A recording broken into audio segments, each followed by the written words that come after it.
with the Vaishnava acharya series. Shridakopi, thank you so much for your time and efforts in sharing this lecture with us on every Ekadashi. What a wonderful way to begin the class, to begin the day. Um, so grateful to you. Thank you so much. You can take over now and you can start. Thank you. Hare Krishna, welcome. I'm glad to be back. Feels like it's been a very, very long time. And these Ekadashi lectures are definitely one of the best ways for me to start my day. And because, just making sure everybody can hear me, we good? Perfect. And I think on recording in progress. On your end, Naina Mandri, if you switch it to speaker view,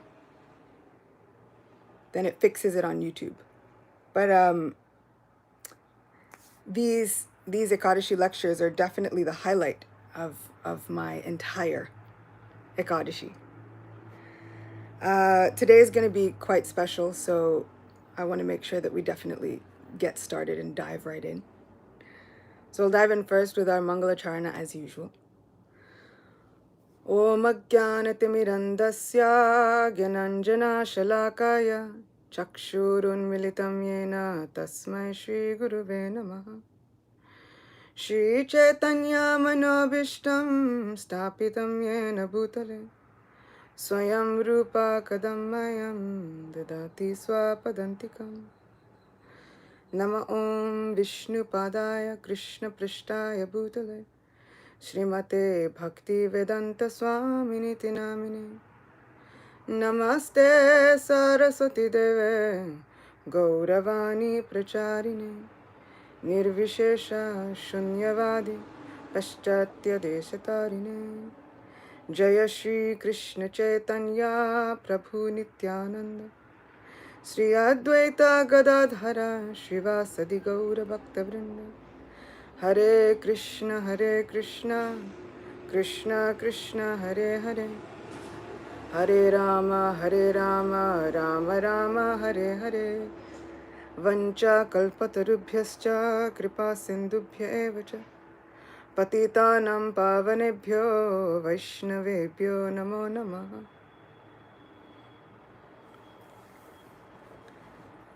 So today's adventure has been kind of labeled Krishna, our Lord of Reciprocation. And it's going to be all about how the Lord reciprocates in so many different ways, but with so many devotees all at once. We just had 2 dates, one celebrating the great Vaishnava acharya, Gopal Bhatta Goswami, and one celebrating the life of Lokanath Das Goswami. So I thought, why not speak about them both? For a while I was wondering, maybe to speak about one or the other, and then why not do both? We've spoken about Gopal Bhatta Goswami a little bit before, and we dove into his life and his activities and his glories a little bit before, but we're going to be circling back around. But first, we're going to start with Lokanath Das Goswami. And since this particular lecture is, let's see if I can, there we go.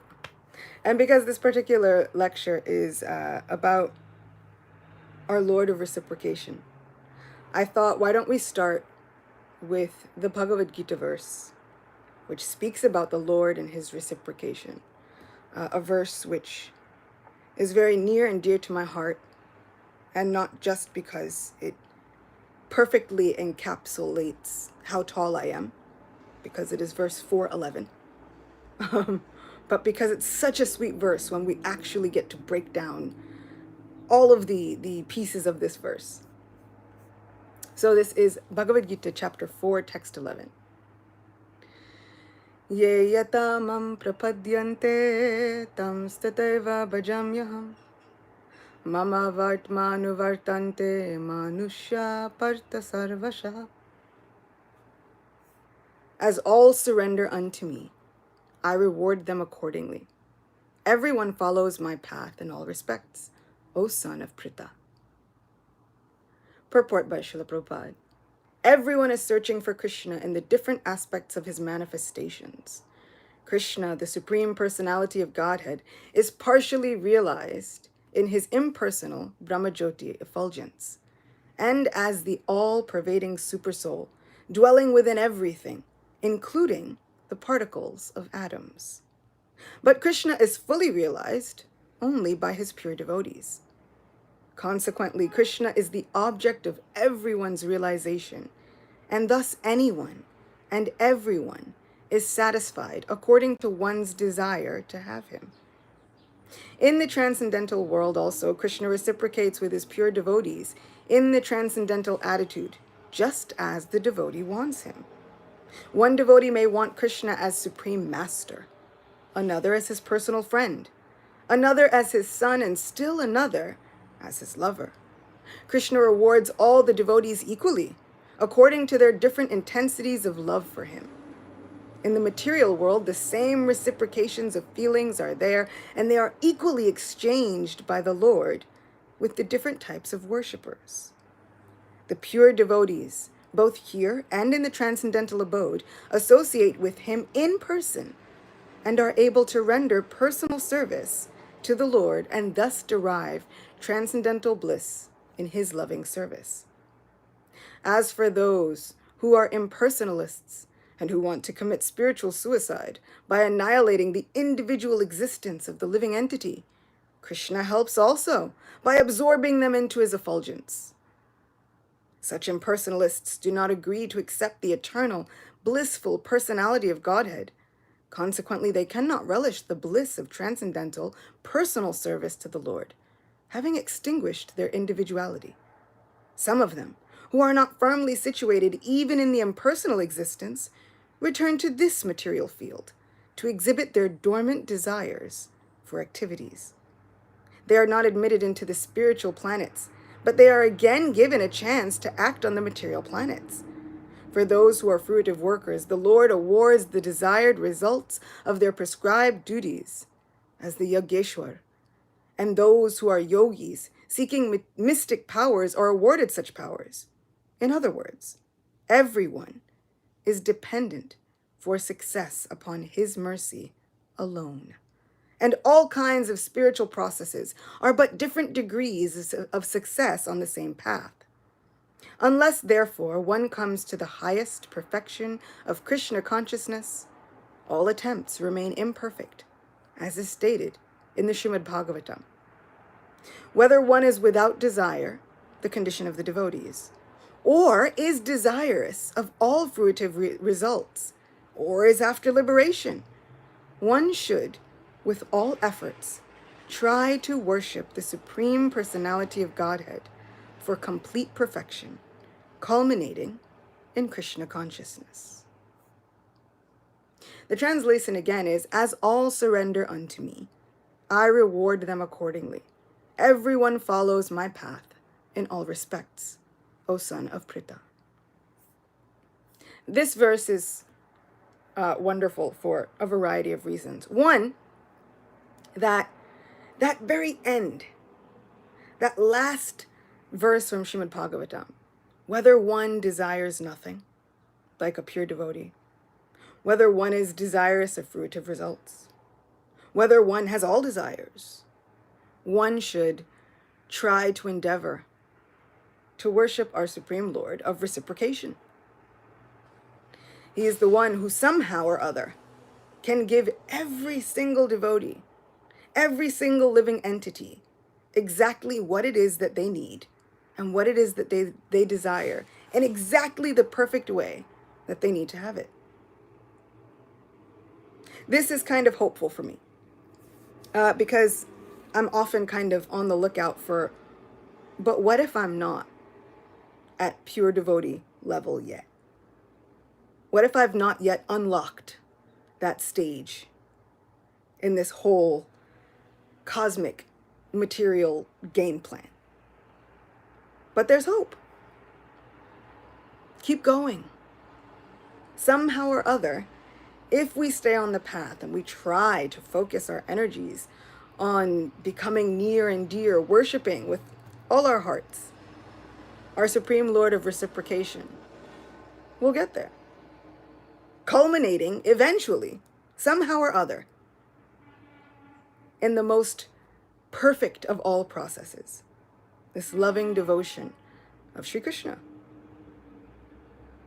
So, before we get into how Krishna has been reciprocating with all of these devotees that we'll speak about today, one other thing that I really, really, really, really love about this verse is the word-for-word translation.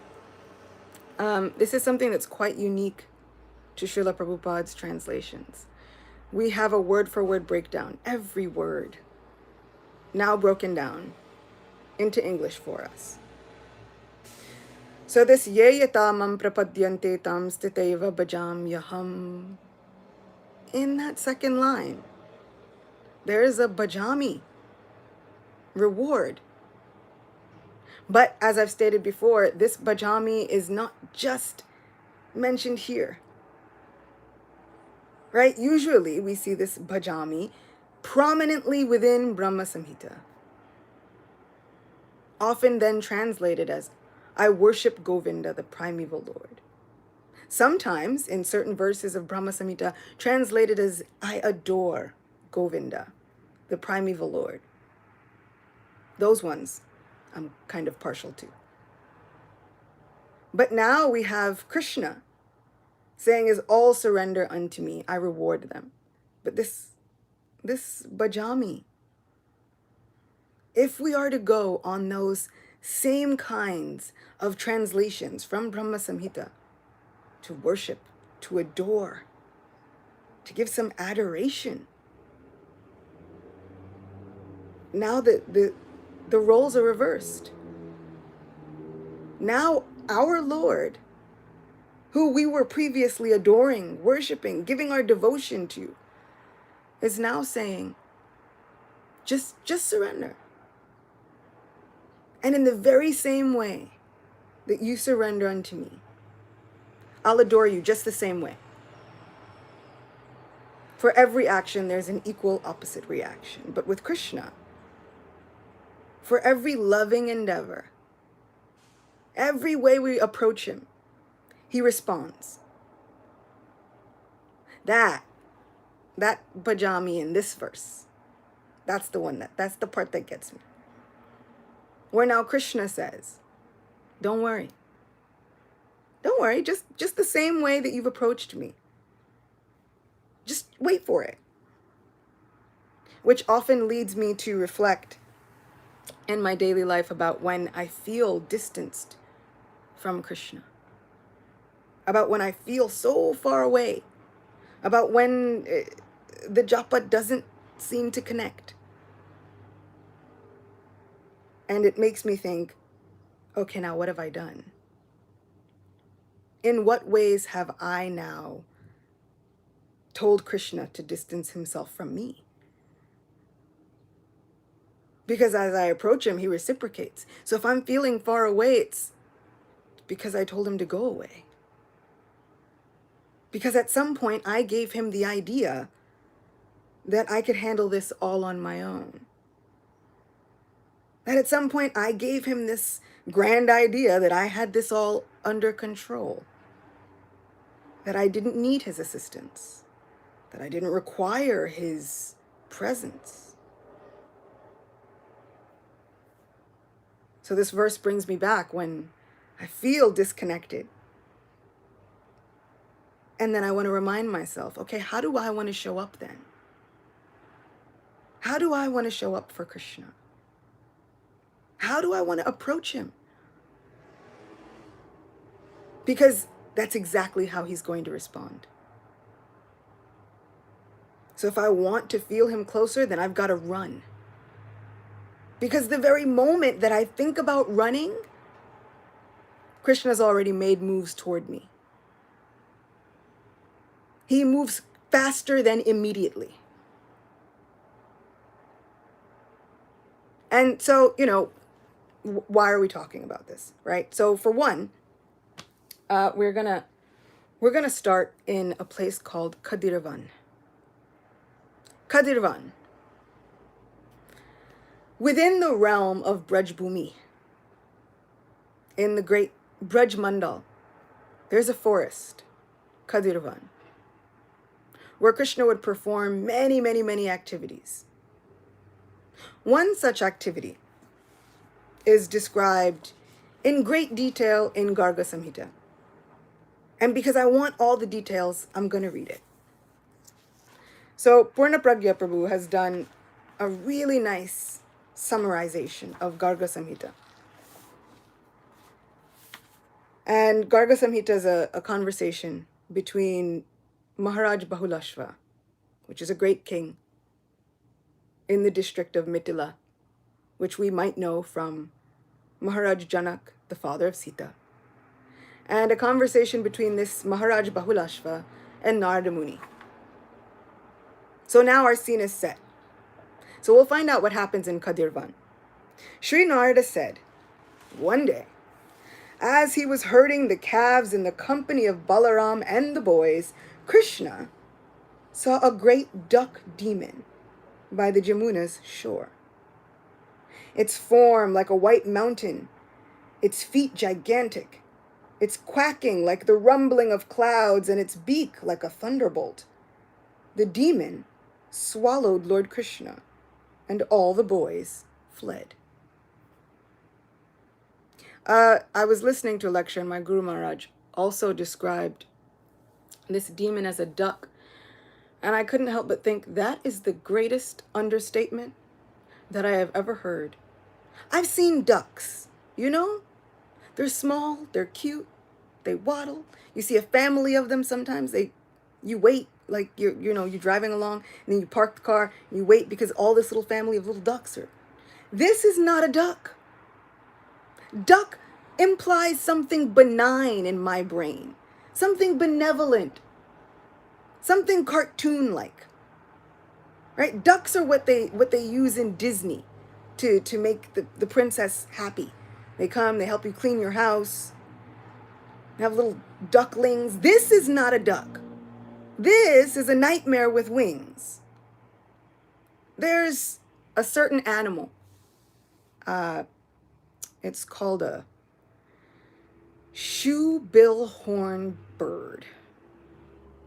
And I'll have to post pictures of it after. This shoe-bill bird it grows taller than I am. It's a bird that grows taller than I am. And the face of this bird looks closer to what I envision Bakasura looking like. It looks so stern. And it has this beak, which is long and hard and incredible.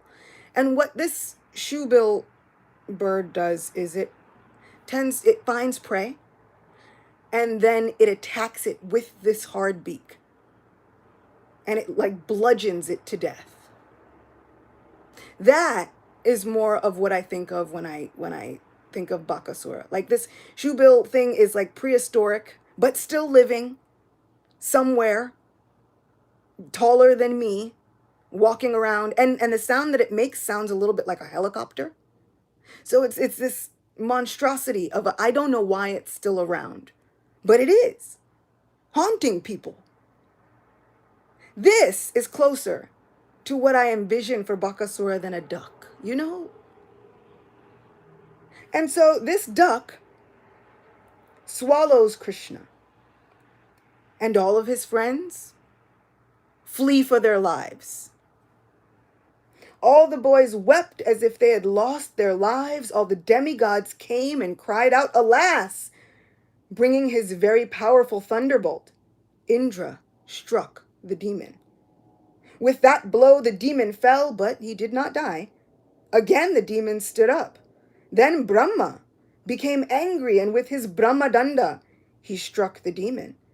With that blow, the demon fell and was unconscious for 2 ghatikas. Garga Samhita says 1 ghatika equals 24 minutes. So this demon was unconscious for give or take 48 minutes. Still the powerful demon did not die. He shook his body, yawned again, stood up and roared like a cloud. See? Shoebill horn. You can Google it. Much closer than a duck. I do not agree. Duck is not the translation. This must be one of those, has to be one of those Sanskrit words that doesn't have a proper English translation to really gain what this bird is about. With his trident, Lord Shiva struck the great demon. One wing was cut off, but still the very fearful demon did not die. With his wind weapon, Vayu struck the demon. The duck flew away and then returned. With his Yama Danda, Yamaraj struck the demon. With that blow, the very powerful duck did not die. Indeed, the Yama Danda became broken. I don't know anyone. There are people who are fearing the Danda of Yamaraj. In fact, in one of the glories of this very Kamika Ekadashi, it says, for one who worships and performs oblations and worships Lord Vishnu and worships Krishna on this Ekadashi, they will never fear Yamaraj's rod of punishment. This is the Yamadanda that broke somehow on this bird. Wait, let's see. So my friend Rukmini has found this shoebill. That's the one. So the link is in the description box. And there's like a cute little fluffy bird on the side. That's not the one. There's one on the side. That's the one. The one with the really thick looking beak that could do damage. That's the one. So the Yamadanda broke, but the duck, which they should stop calling him a duck, was not hurt. Then powerful Surya approached. The archer Surya struck the demon monstrosity with wings. They said duck again, but we're changing it. With 100 sharp arrows flying to his wings, the duck did not die. With a sharp sword, Kuvera attacked the demon. His second wing was cut off, but the great demon did not die. With his ice weapon, Soma struck the great demon. Tormented by the cold, the demon fainted, but then again stood up. This demon now has no wings, but is still adamant. With his fire weapon, Agni struck the great demon. Even though his feathers were burned to ashes, the very wicked demon did not die. Varuna bound him with a rope and dragged him across the ground. From the dragging, the great sinner was hurt, but he did not die. This is a bird. This is a demon. We have not seen the likes of mind you, he swallowed Krishna before all this happened. Can you imagine going out with your friend and your friend disappears into the mouth of a gigantic bird beast for over an hour? While now this demon gets dragged about by so many demigods, some of which can be seen and some of which cannot. He's gotten his wings cut off, his feathers are burnt off. It almost looks a little comical if we think about it. With cartoons, you see the bird, and then they go through a whole thing, and they burn him, and then they do all the things, but it's a cartoon. They can survive anything. But this demon somehow is still going, still having swallowed our Lord of Reciprocation. Next, powerful goddess Bhadrakali struck him with a mace. With that blow, he fainted and fell into a deep coma. His head broken, the very wicked and powerful demon duck rose, shook his body, and roaring like a thundering cloud.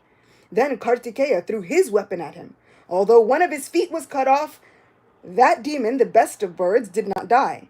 Roaring like thunder, the demon angrily chased the demigods, and with his sharp beak made them flee. With 1 foot and no wings.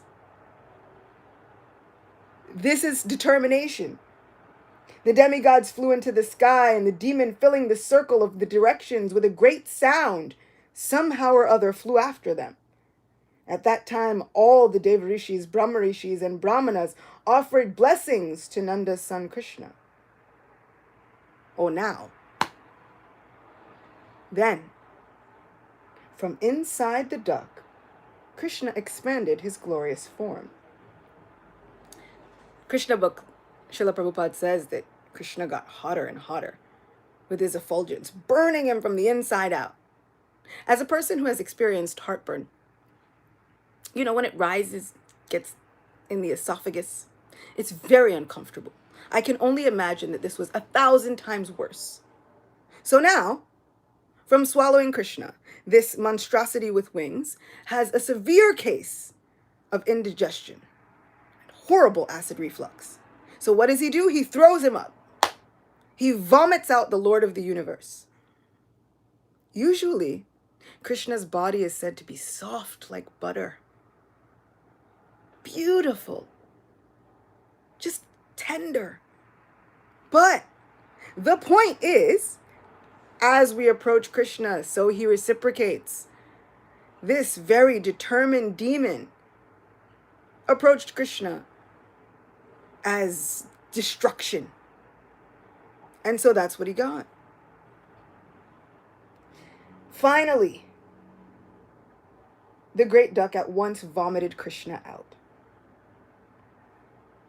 Also, I think a little bit ew.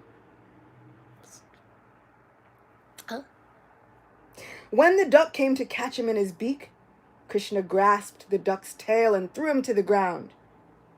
The demon stood up again and opened his beak. With both hands, Krishna split the duck's beak as an elephant breaks the branch of a tree. At this, the demon died. A light left his body and entered Lord Krishna. With shouts of victory, the demigods showered flowers. Filled with wonder, all the gopas embraced Krishna and said, "Friend, you are saved from death's mouth," quite literally. After killing the duck, Krishna, cheerful and singing as he went, returned with the boys and calves to his father's palace. When they entered the house, the boys told what Sri Krishna, the Supreme Personality of Godhead, had done, and when the people heard it, they became filled with wonder.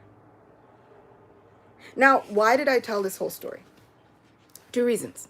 One, it happened in Kadirvan, right? So we have our Lord of Reciprocation. We have this reciprocation with this demon who desired to kill Krishna. But somehow still, Garga Samhita explains that this great light enters Krishna's body. A demon had desired to kill Krishna, and yet and still, no one gets left behind. Not only does Krishna reciprocate with our immediate desires, but he reciprocates with like all desires that we've ever had. So finally, this demon attains a salvation, a liberation, which is amazing. But no one gets left behind, which gives me hope yet again. Because if I have had unlimited desires, I can have faith that Krishna knows them all. Not only does he know them all, but he's working on it. It might not be in my time. Might not be in the time that I think is best, but he's working on it. So that's just one reason, the reciprocation. Why else would we go into this entire story about Bakasura, other than to regale each other with the wonderful adventures of Shri Krishna? Kadirvan also happens to be the place where Lokanath Das Goswami made his bhajan kutir for many, many years. It was in this place that he worshipped the Lord of his heart. And we'll get to who the Lord of his heart was in a minute. But first we have to start at the beginning. So Lokanath Das Goswami was born in a district of Bengal known as Jeshore. And this is Bangladesh now. And very many great people were also coming from that same district. Even Haridas Thakur. So from a very early age, his father's name was Sri Padmanabh, His mother's name was Srimati Sita. And from a very early age, he wasn't so interested in family affairs. As soon as he can figure out how, he leaves home and heads to Navadvip. He wants to go see Sri Chaitanya Mahaprabhu. Lord Chaitanya welcomes him with open arms, embraces him fondly, and allows him to remain there for many years while they do kirtan at Shiva Sangan, while they inaugurate the Harinam Sankirtan movement. He gets to see so many different pastimes. One day, Sri Chaitanya Mahaprabhu comes to him and he says, Lokanath Das Goswami, I want you to leave Navadvip. Go to Vrindavan. Lokanath Goswami is stunned. Why? Why would I leave you? Why would I ever leave this place? Why would I leave your side ever in a million years? Mahaprabhu says, the time has come for me to do something drastic. In order to take this movement further, I'm going to take sannyas.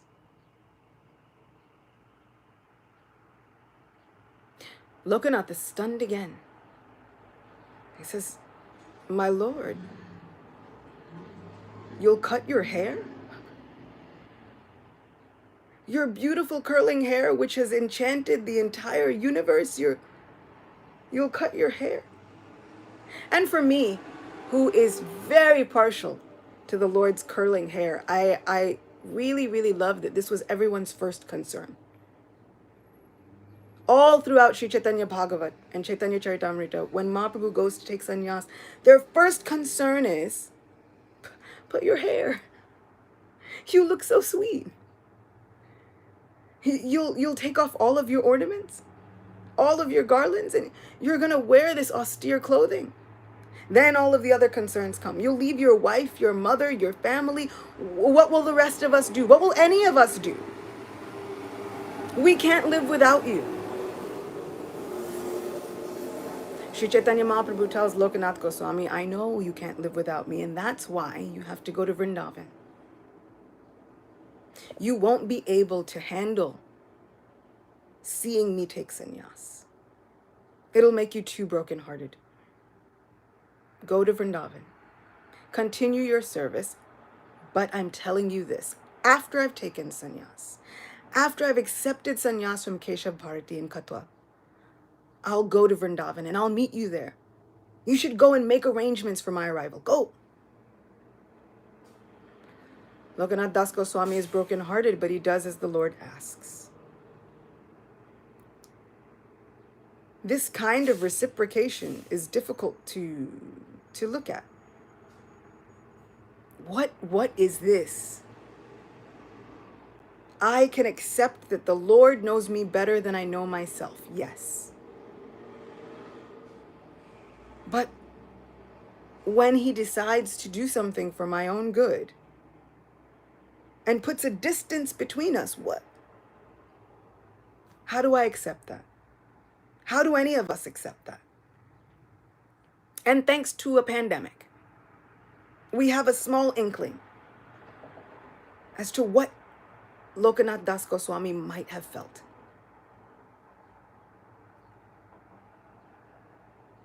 Lokanath Das Goswami obeys and he goes to Vrindavan.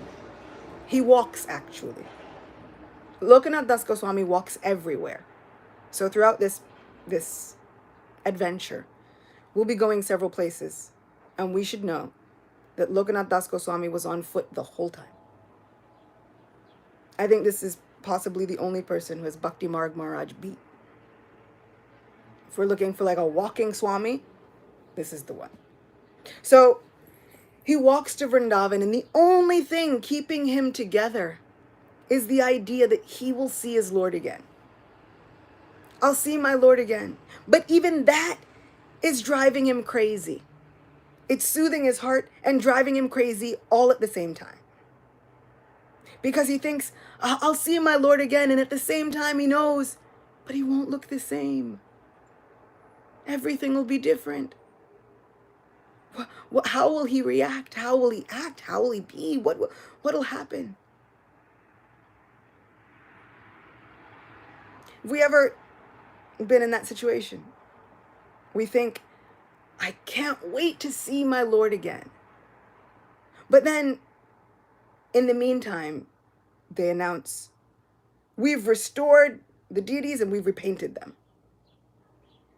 And then you think, I can't wait to see my Lord again, but what's he going to look like? What's she going to look like?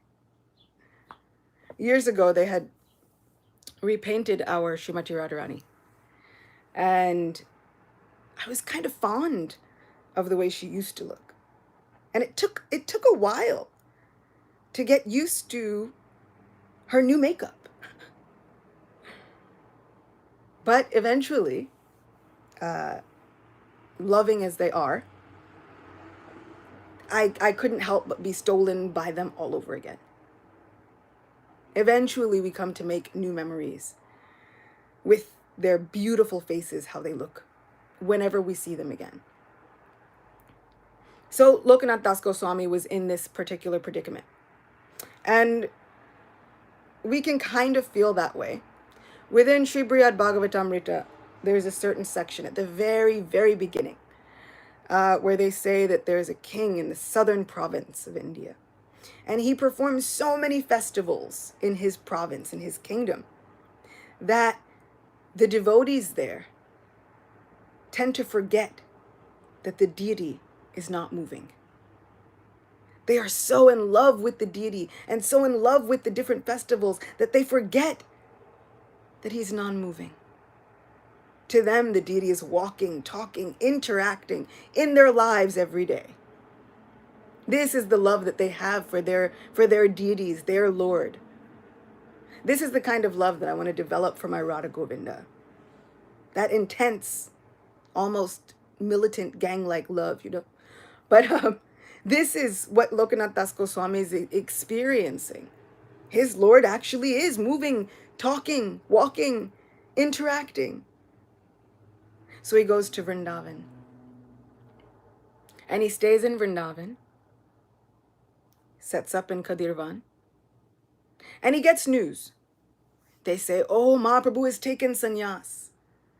And then the kirtan he performed was out of this world. Just amazing.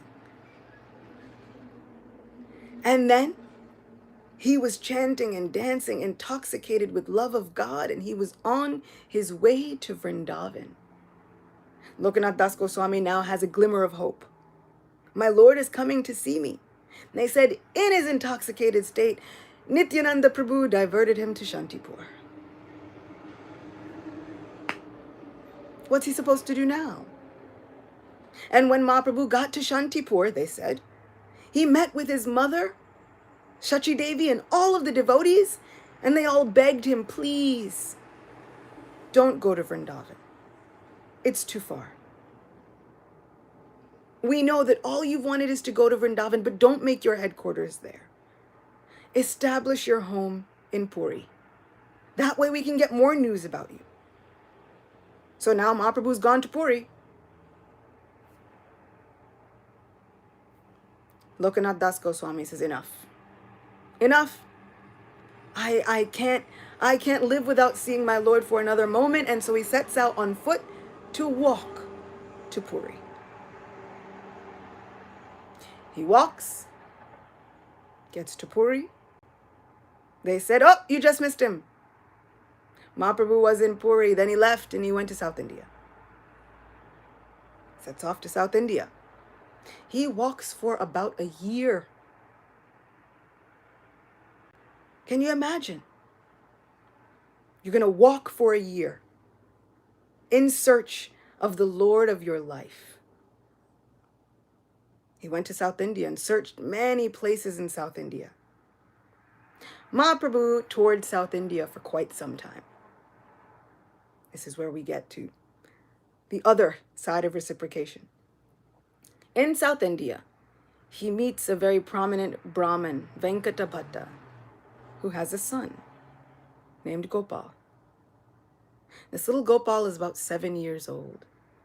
But he's heard about this mystical Sri Chaitanya. This very divine, unique sannyasi stays at his house during Chaturmas, 4 months of the rainy season, which we happen to be in right now. Stays in his home, speaks to his father and his uncles, talks to them about Krishna prema and the love of the gopis. And this Gopal has heard so many things about when this sannyasi used to be Nimai. This Vishwambar who used to go through the streets singing and dancing with his long curling hair, with flowers tucked in it. And all Gopal has is the desire to see that vision of Nimai. Little Gopal at 7 says, why, how, why was I born in a place where I just missed him? How could I have been sent to this kind of purgatory where I hear about it, but I never see it?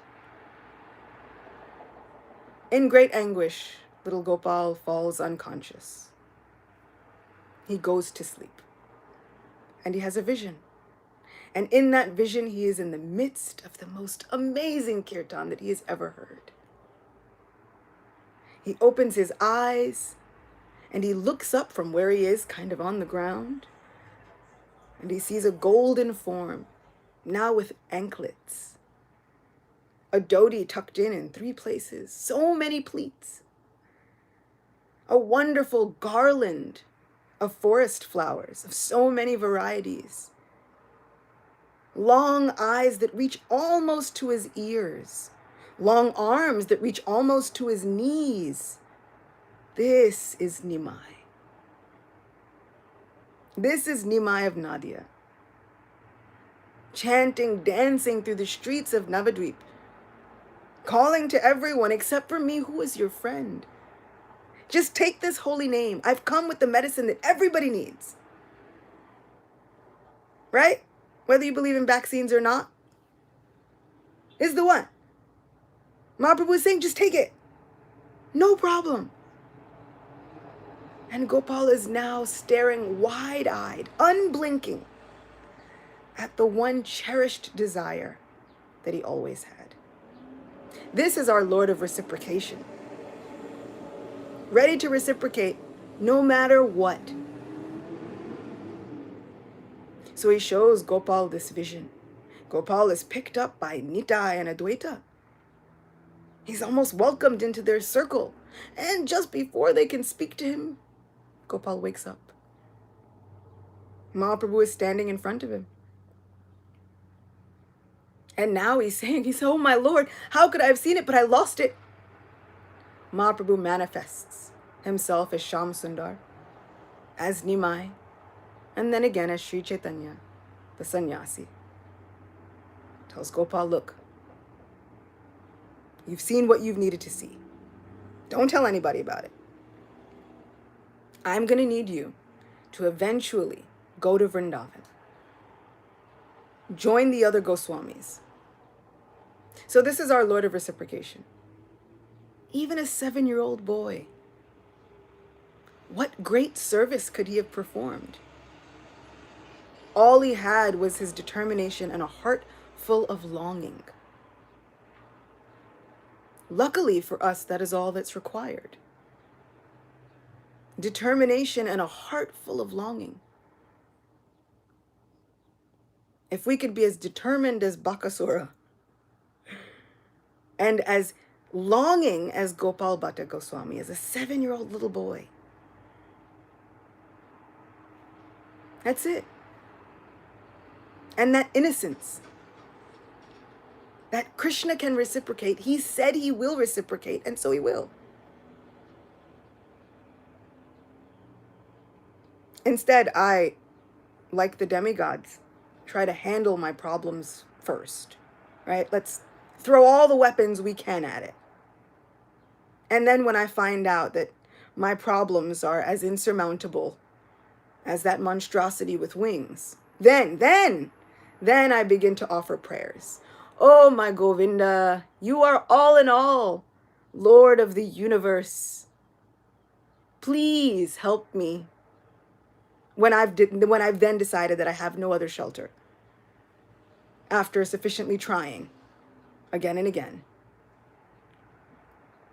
But if we could circumvent that urge to think that we have it all under control, if we could get back to that childlike innocence where the cowherd boys knew there was nothing for them but Krishna.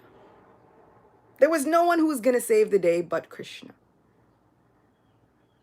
And with happy hearts singing, it says, they march into the mouth of Aghasura. Krishna's mortified, horrified. That's a demon, don't do that. But the boys were secure in their faith, bolstered and empowered by it. What can this thing do? We don't even know what it is, but what can it do? Krishna's right there.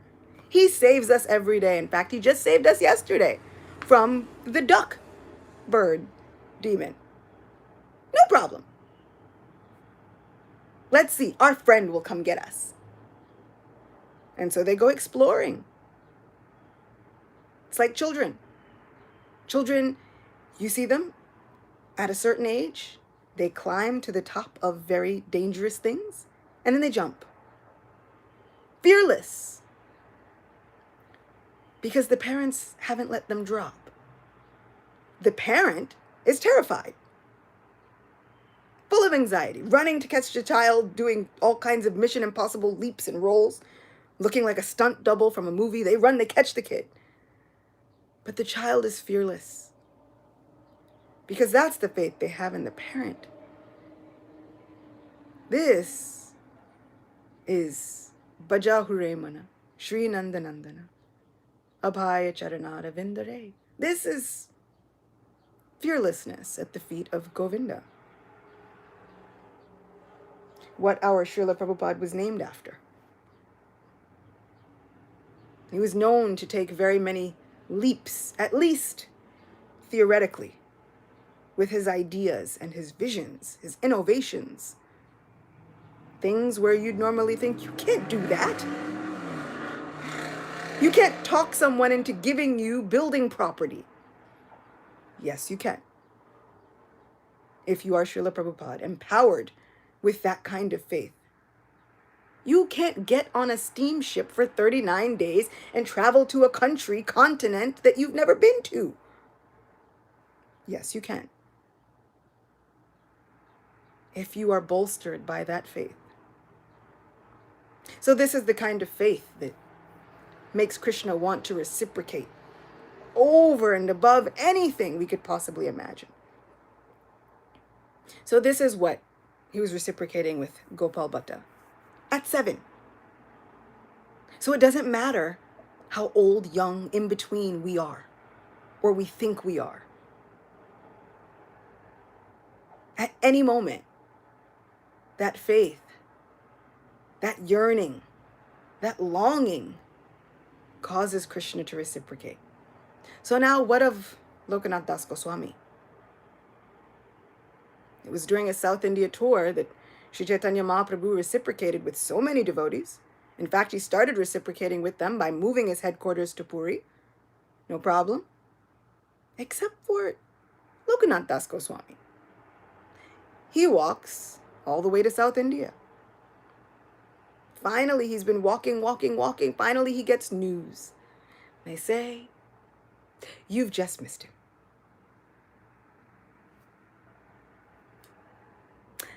He went to Vrindavan. Lokanath Das Goswami says, I was supposed to be in Vrindavan. He told me to go and make arrangements. Okay. And as quickly as he possibly can, he walks back to Vrindavan. And when he gets there, they say, welcome. You just missed him. A few days, actually. Just days. Mahaprabhu was here. He arrived on Kartik Purnima, took bath in so many sacred rivers. He stayed at Akrura Ghat, did parikrama of all the forests of Vrindavan. And then he left to go to Prayag for the Magh Mela. Right? It's auspicious to bathe at Prayag in the month of Magh. So he went for Magh Mela. But he was asking about you. Lokanath Das Goswami hears that and he faints. Done. Finally, when he comes to external consciousness, he's in such anguish. He thinks, he's like, that's it. Next morning, I'm leaving. I'm going to go to Prayag. I can't do this. And that night, as he sleeps, he has a vision. Sri Chaitanya Mahaprabhu comes to him and tells him, he says, I'm so pleased with you, but I want you to stay in Vrindavan. Don't leave. There are so many other Goswamis coming, and they need you. Live with them. Stay with them, but never leave Vrindavan. Lokanath Das Goswami awakens, and at least he's seen his Lord again. But now he's still in the same predicament.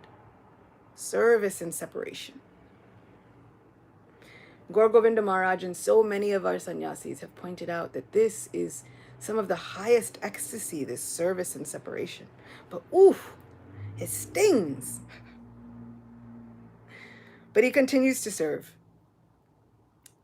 The other Goswamis arrive. Gopal Bhatta Goswami also arrives. And they begin to establish the pastime places of Shri Shri Radha Govinda. Now within his heart, Lokanath Das Goswami desires to worship Krishna in a deity form. Never tells anyone. Just keeps that desire within his heart. And one day, a Brahmin walks up to him. A Brahmin that he has never seen before. He says, are you Lokanath Das Goswami? He says, yes, sir, I am. He says, I have something for you. Places something in his hand.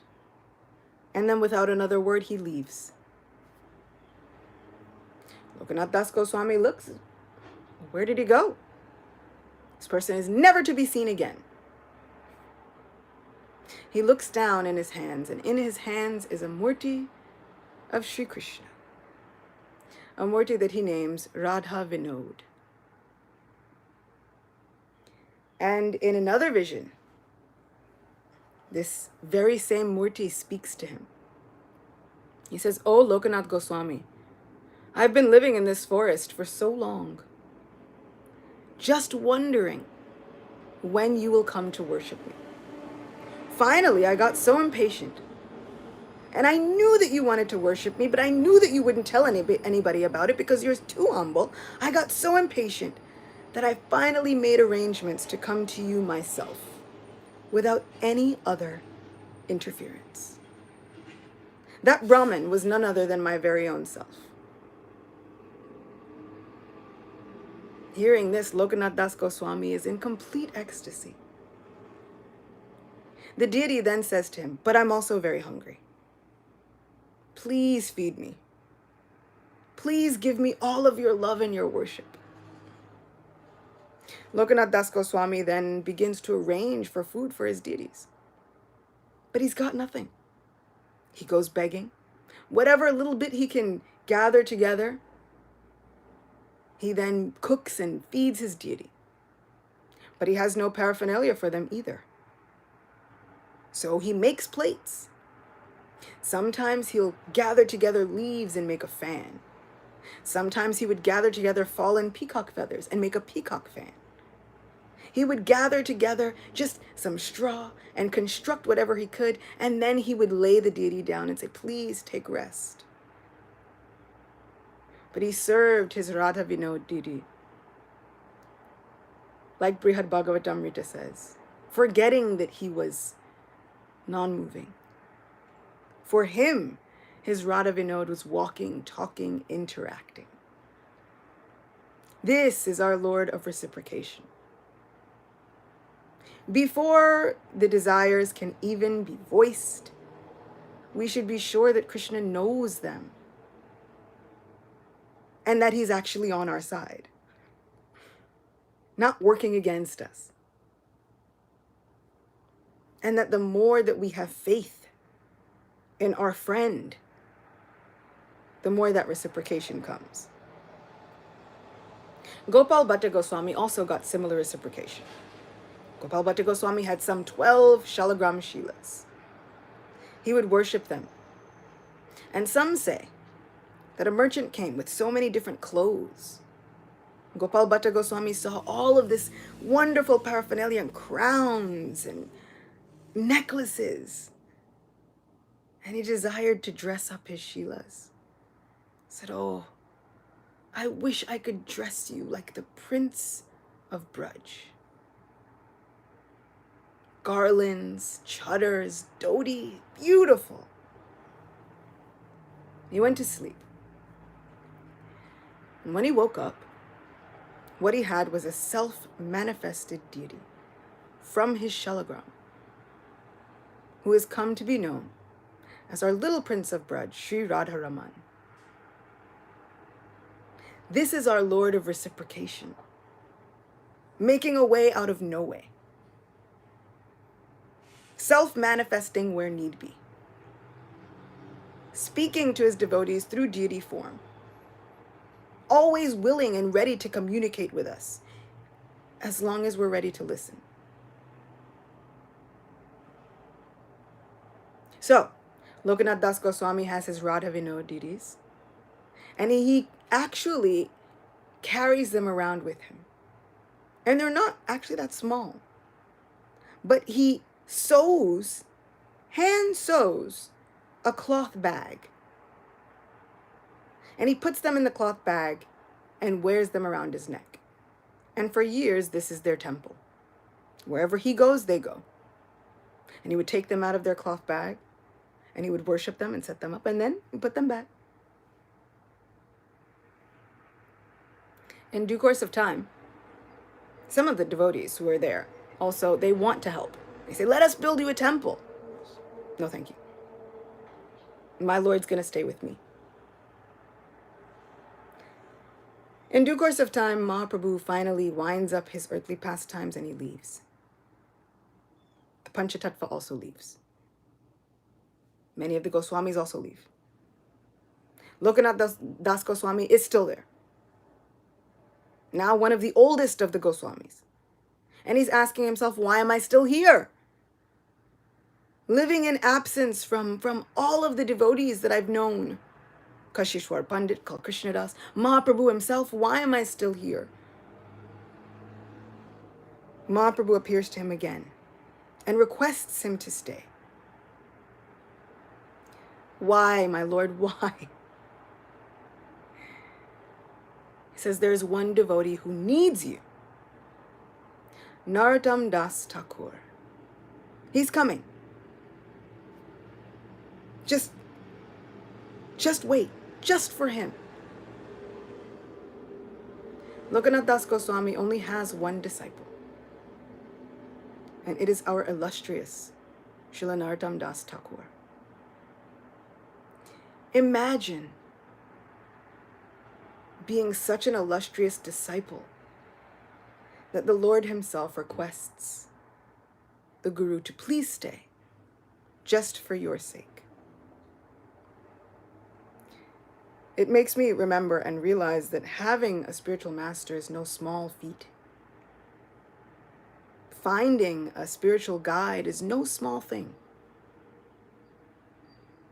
Taking shelter of those devotees who are willing to give their lives.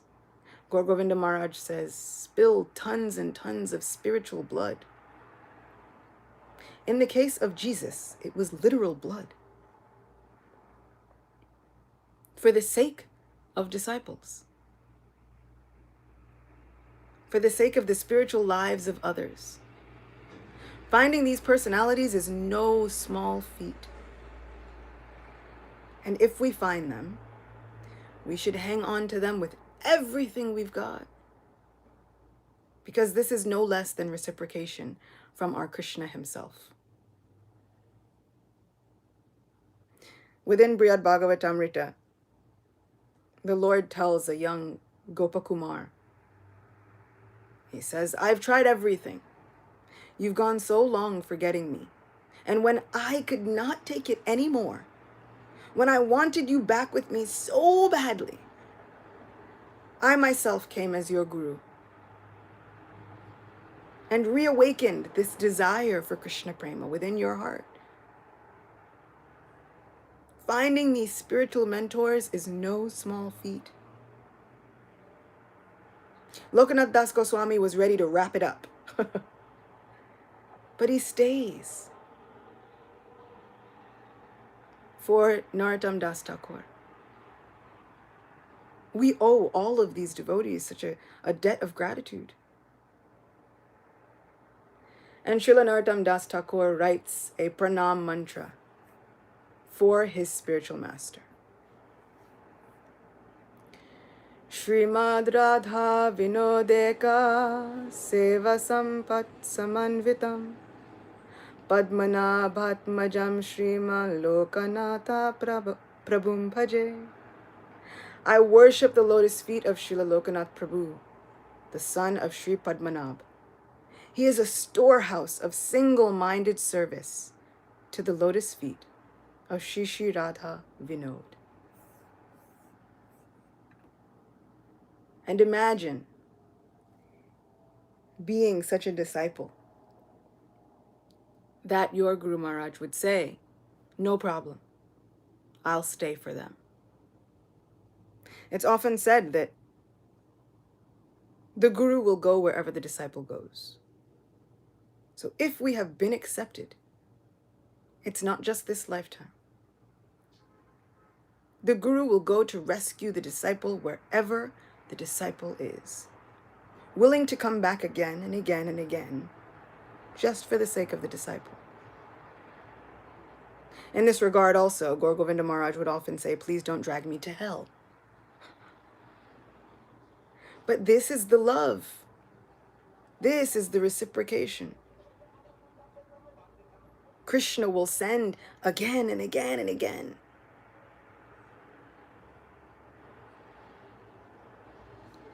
I aspire to be a good, illustrious disciple. That somehow I will have done something that will make my Guru Maharaj so proud. That I will have done something that will live on beyond me. And they'll say, no, but she was his disciple. I hope and pray to all of our Vaishnava acharyas that they bless me with the determination and fortitude to be able to somehow get out of my own way and keep that longing, and to remember that there have been great sacrifices along the way. My Guru Maharaj has stayed, bearing who knows what. I can't even begin to imagine. But he stayed. Srila Prabhupada came, bearing so much, just to rescue me. Now I pray to all of you that I can live up to it, and somehow or other endear myself to our Lord of Reciprocation. Thank you so much.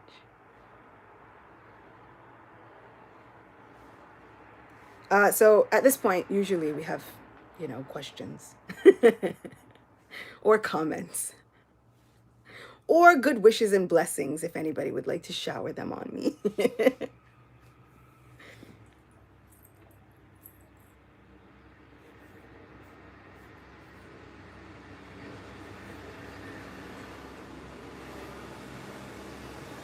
We good? Otherwise, I can't see anything.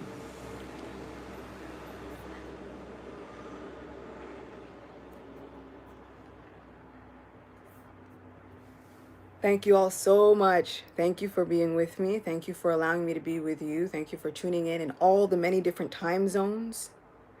I can't tell you how much I appreciate it.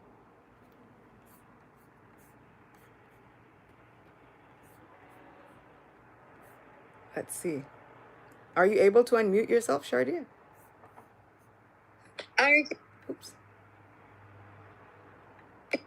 Hare Krishna. There we go. Achita Gopi. Thank you for the class. I appreciated how we moved between different pastimes, different leelas. I needed to be absorbed to stay to stay on track. So I had a question about let's call him a bird, the bird demon pastime.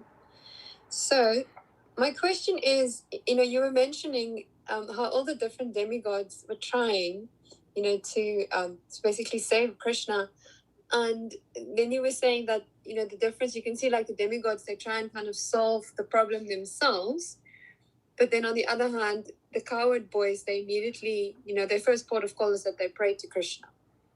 They, they don't like, they're not under the illusion that they could actually solve the problem themselves. But I was wondering, because I kind of appreciated, the demigods trying to help, in the sense that it was like, oh, we need to save Krishna. So I was thinking, for me, that was like, I thought that was kind of, endearing. So I was thinking, in our own lives, like, how do we find that balance between, knowing how much effort and endeavor we should put into a situation, and at what point, do we get to that point where we feel like, when Draupadi gets to that point when she's being disrobed, where she just throws up her hands. I always wonder, like, should she have just from the beginning thrown up her hands, or did she do the right thing, like, asking so many personalities that were present for help, trying to defend herself. So I don't know if you could maybe elaborate on that. Yeah, I mean, we often hear that in order to really capture Krishna, right? Damodar Leela gives us the best example. In order to capture Krishna, we need Krishna's mercy, but we also need our endeavor, right? So then, like, where do we strike the balance between what is our endeavor and when does it become ego? Like what? And I think looking at the cowherd boys and the intentions, it's a really good gauge, because the cowherd boys don't always do nothing. In the case of Dhenukasura, when Dhenukasura comes and he's fighting with Krishna Balaram, right? Sometimes we get the abridged version, the shortened version, where it all happens very quickly. But actually, Garga Samhita explains that they fight for quite some time. And so when Dhenukasura first comes, he kicks Krishna, kicks Balaram. They go flying 8 miles this way, 8 miles that way. They all run back, they throw him. There's a whole bunch of things that happen. At one point, Krishna picks up one of the peaks of Govardhan Hill and throws it at the demon. He headbutts it back to Krishna. Krishna catches it and then puts it back. So there's a lot of things that happen. And in that pastime, at a certain point, the cowherd boys get very upset. They say, you know what? You can't do this to our Krishna. Enough. And then they begin to say, you think that you can scare us? Krishna's here. We're no less than him. Because, of course, the cowherd boys do not believe that their friend is God. In fact, they adamantly refuse to believe that their friend is God. And so they begin to beat up Dhenukasura to the best of their ability. One boy whacks him with a stick. Another boy kicks him in the head. Another boy tries to strangle him. One of the smallest boys, it says, takes a ball and begins to pummel him in the head with it. Even the smallest boy. But their intention is, you can't do this to our friend. What's the matter with you? You crazy demon. And sometimes we see the demigods, for our benefit, of course, they take the position of looking at their jobs as very, very, very important.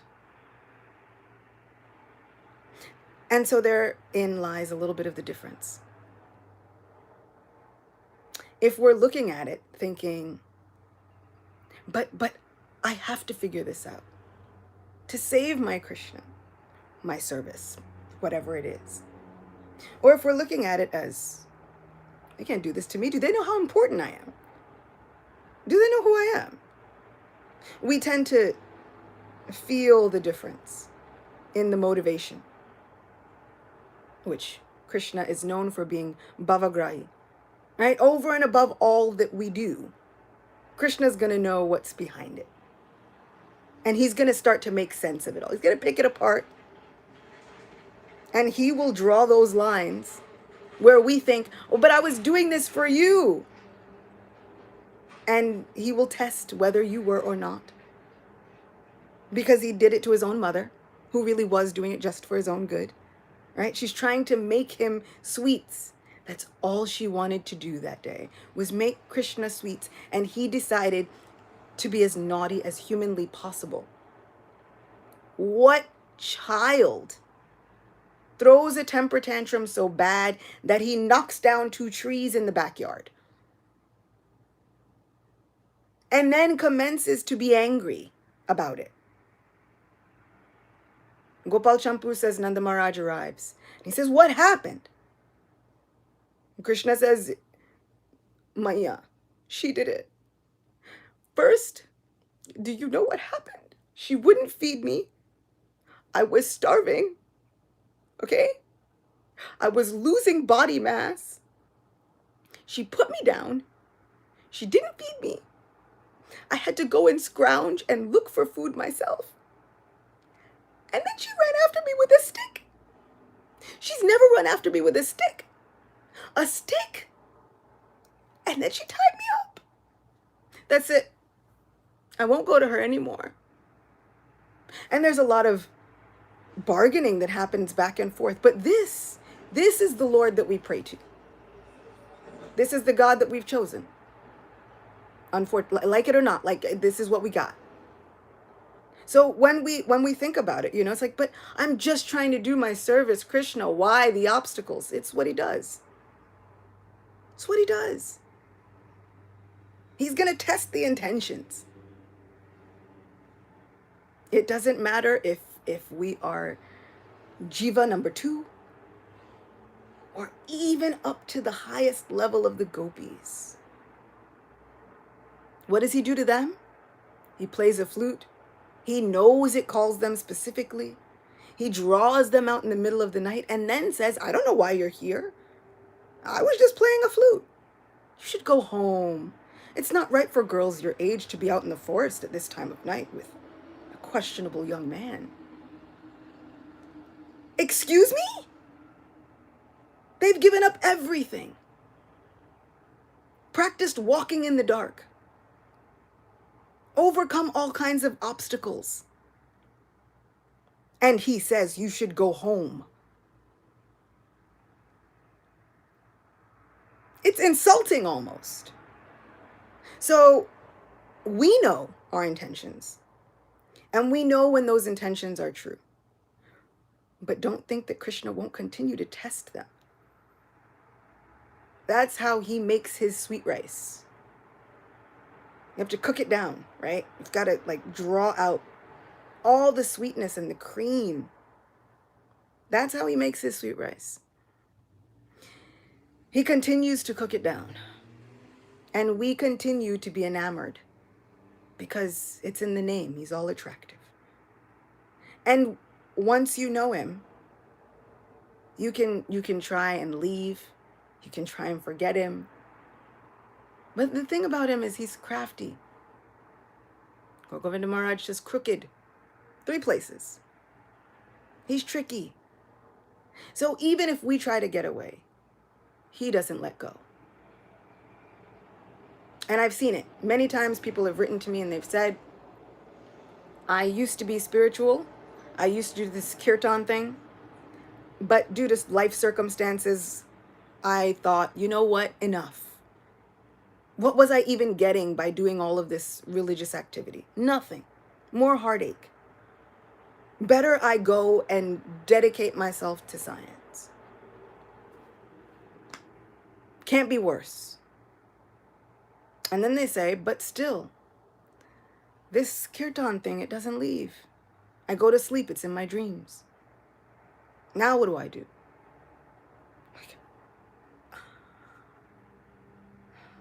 The only thing that I've ever found that worked is surrendering to it. So yeah, even in the case of Draupadi, we see that she tried. She tried. She looked around and said, I've got so many husbands she had. Right? Like more than the average person. All endowed with like superhuman abilities. And it's often stated that Krishna, on the battlefield as he was, several times he makes a move. And then he sits back down. And then he makes a move. And he sits back down. Waiting for that moment of surrender. Waiting for that moment where we've exhausted all of our possibilities and we've realized this duck demon is bigger than I gave it credit for. The only thing that will help is surrender. In that moment, everything changes. But in our relationships with Krishna, sometimes it's part of the relationship. It's part of our job to think, but you know what? I can't burden my friend. How long did Sudama wait? Wasn't until his wife, ultimatums. And interestingly enough, in the case of Gajendra as an elephant was praying within his heart for Krishna. The demigods arrive. And they say, we'll help you. Gajendra says, no, I only want Krishna. And the demigods are insulted. They say, we're his representatives. You think we are any less to handle a crocodile? Also, do you know who you're calling to? That's Supreme Person. Do you know how hard it is to get his attention?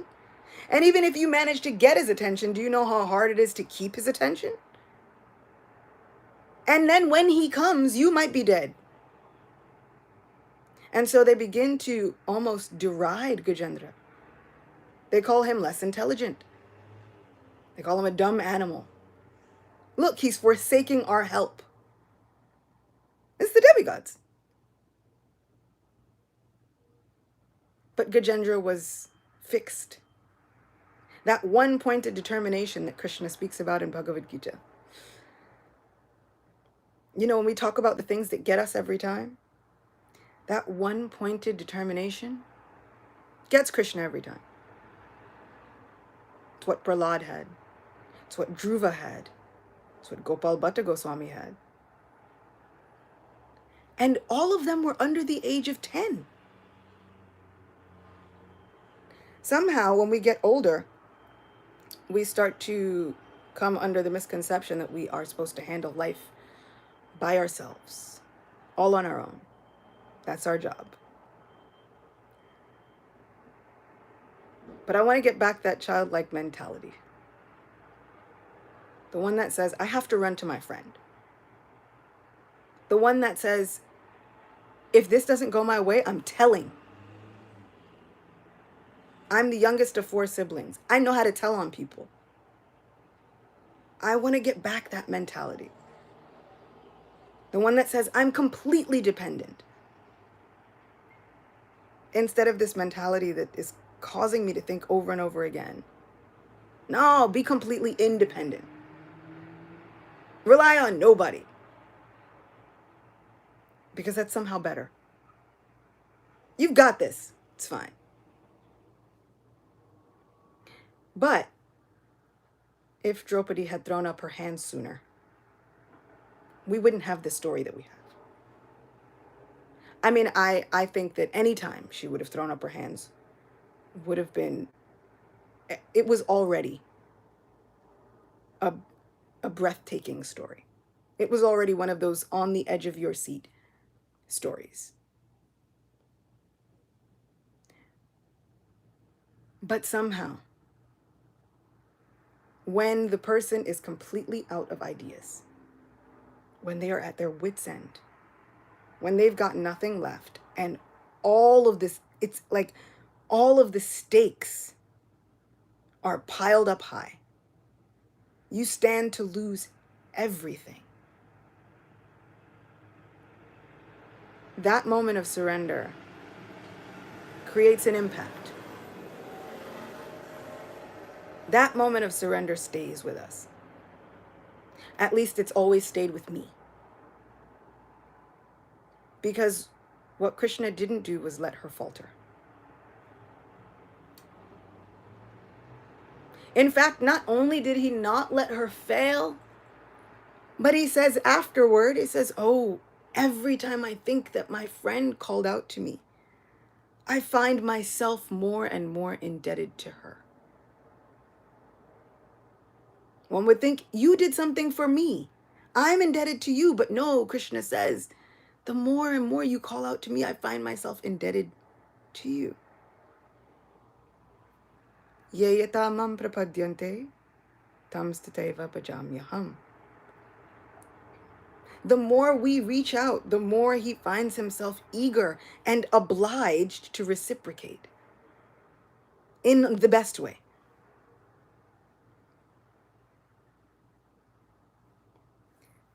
So sometimes we can't help it. Sometimes we're caught up and we think we got to handle it. Because often we can think, I don't want to burden my Lord. And pure devotees never ask for anything. I'm not sure if it's exactly true like that. I've read many, many, many things where they've asked. But they've asked for it in the mood of continuing their service and their love for Krishna. So if we look at it and we are inflated with a sense of our own self-importance, right? If we're looking at it like the demigods looking at Gajendra, do you know who we are? I can handle this. This is nothing. Then we can definitely expect that we will be tested. But if we look at it as, well, I can't handle anything. I was unable to speak in the last Ekadashi because I had a stomach virus. I know I'm not in control of anything. That's always the great equalizer for me. Anytime I get a stomach virus, if I've ever thought I was in control, those are the moments that I remember my real position in life. And I remember Krishna's real position in life because I am not in control of even me. So if we look at it as we aren't even in control of our own self. If our heart stops, what can we do? If we look at that in terms of our dependence on Krishna, then of course we're still going to be tested. But we're ready. Because we have nothing else but Krishna. And that's what Queen Kunti prays for. Like akinchana Krishna, having nothing else but Krishna. And these are the prayers that we gleefully sing. And sometimes I wonder, did we actually think about what we just asked for? Because he's going to take us up on the offer. Like he's going to call the bluff. Like we're like, you know what, Lord? I just want to see you and have a relationship with you and have nothing else but you. And he says, oh, really? Let's try. And somehow we're never really ready for the let's try it. And then he does something amazing, like gets swallowed by a bird demon for over an hour. And then we have to figure out what to do. And one person was also asking a question. So did Lokanath Goswami ever meet Gauranga Mahaprabhu in person or in his dreams after all these endeavors? As far as I know, that was kind of the sad part. It was like mostly in dreams. Which, it's like you told the man you'd see him again. Like, why? And the second part of the question is, how do we develop such determination? The only answer I have for that is to somehow or other don't give up.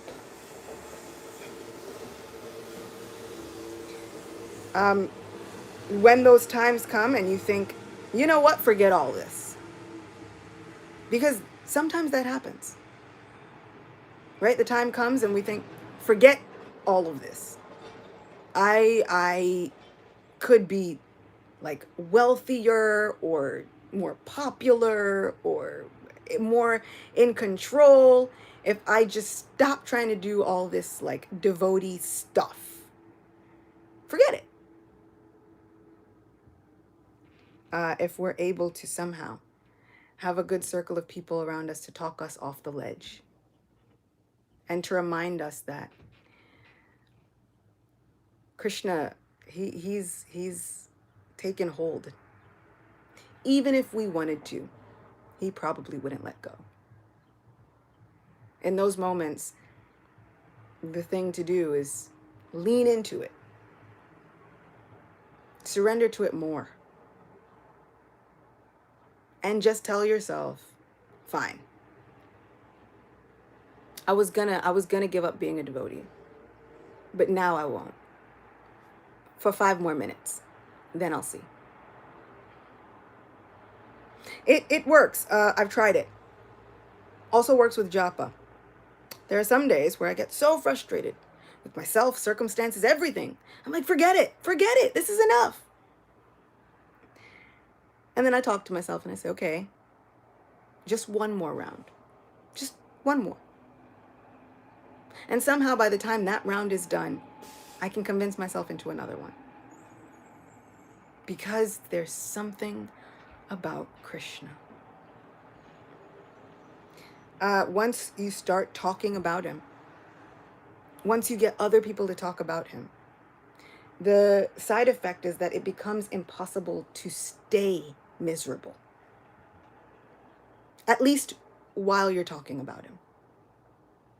Right? After it's all done and the live streams have ended, you can like cut off the cameras, you can end your live chat with a friend, and then you can remember what it was you were depressed about. But while it's happening, it becomes impossible not to at least remember what you loved about Krishna. As mischievous as he is, Ayendra Prabhu wrote that the same Krishna, he'll cause us an innumerable amount of tears, but it'll also bring the greatest happiness. That's the Krishna that will come and dance on our tongues at any given moment. The very moment we call. What helps me stay determined is remembering that there's someone who loves me so much that they're actually willing to give me whatever I ask for. Ye yata mam prapadyante tam stateva bhajam yaham. I'm here because I decided. I wanted to be in charge. I thought it might be a good idea to be worshipped the way Krishna was worshipped. And that couldn't happen in such a transcendental atmosphere. So if I'm here, it's because I made a decision. And the Lord of the universe, who could have forced me, decided he loved me more than that. So when Krishna says, do your duty, but be detached from the results, I don't think he's speaking from a theoretical place where, oh yeah, sure, easy for you to say, you're in charge of everything. You don't know what that feels like. Of course he does. With every single jiva who has ever lived. When we say, go away, I don't want to know you anymore, he has to arrange the situation and then allow said jiva to do whatever they want. In essence, he does his duty and then has to detach himself from the results until such time as we come calling back. It says, Srila Prabhupada said, even the atheists, they want to forget Krishna until Krishna makes arrangements. That's love. If somebody I loved said, I just want to forget everything about you, first I'd be really insulted. Then I'd give them a lecture about how they hurt my feelings. Then I'd probably say something like, no, you're crazy. I'm not letting you do that. We love each other. Why would I do that? I'm not giving you all the tools to forget me. I'm not just going to vanish. Krishna doesn't say that. Living entities say, I want to forget everything about you. In fact, I want to become so inimical that I want to argue that you no longer exist. And he says, okay. That's love.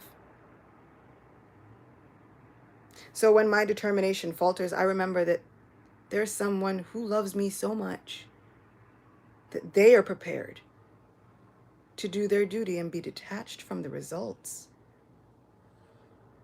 leaving it up to me to say when they reciprocate. And sometimes I sit there and I'm like, this is crazy. No, it's love in the truest sense of the word. More than I could ever fathom. More love than I am capable of. That's love.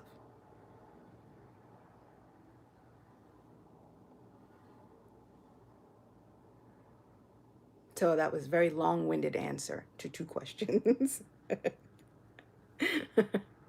Thank you for sticking with me.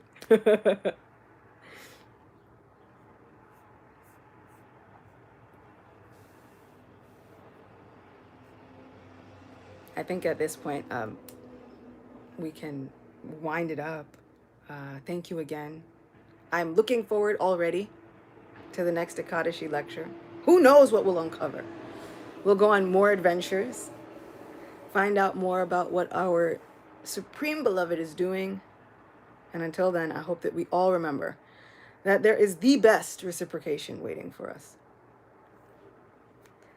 I'll see you all again soon. Shri Ekadashi Titi ki jai.